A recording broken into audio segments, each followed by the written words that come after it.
কখন আপনারা যুদ্ধ করেন সুদান, কেনিয়া বা অন্য উপজাতিদের সাথে? একবার বছরে একবার। যদি আজ এখানে আমাদের মতো পর্যটক থাকতো তাহলে কি হতো?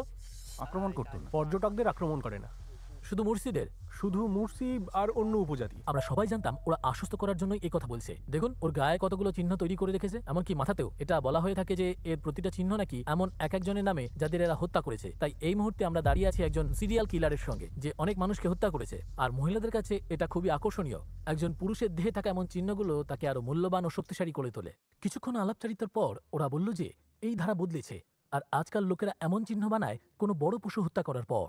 অন্যদিকে মহিলারা ঐতিহ্য হিসেবে এটি বেশি করে থাকে, ওদের সাজের অঙ্গ হিসেবে ওরা এটা করতে পারে। এই উপজাতির গ্রহণযোগ্যতা পাওয়ার শেষ ধাপ হলো ওদের ঐতিহ্যবাহী লড়াই শেখা, দোঙ্গা লড়াই। এটা বছরে মাত্র 2বার হয়, আর কোন পুরুষ সবচেয়ে শক্তিশালী ও স্ত্রী নির্বাচনে সক্ষম তার নির্ধারণে সহায়ক। ওরা ছোট্ট করে একবার দেখিয়ে দিল, আর এখন আমরা নিজেরা চেষ্টা করব।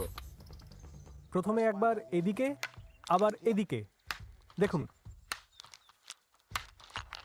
হ্যাঁ এই তো। ঠিক আছে, হ্যাঁ, এক হাত হয়ে যাক।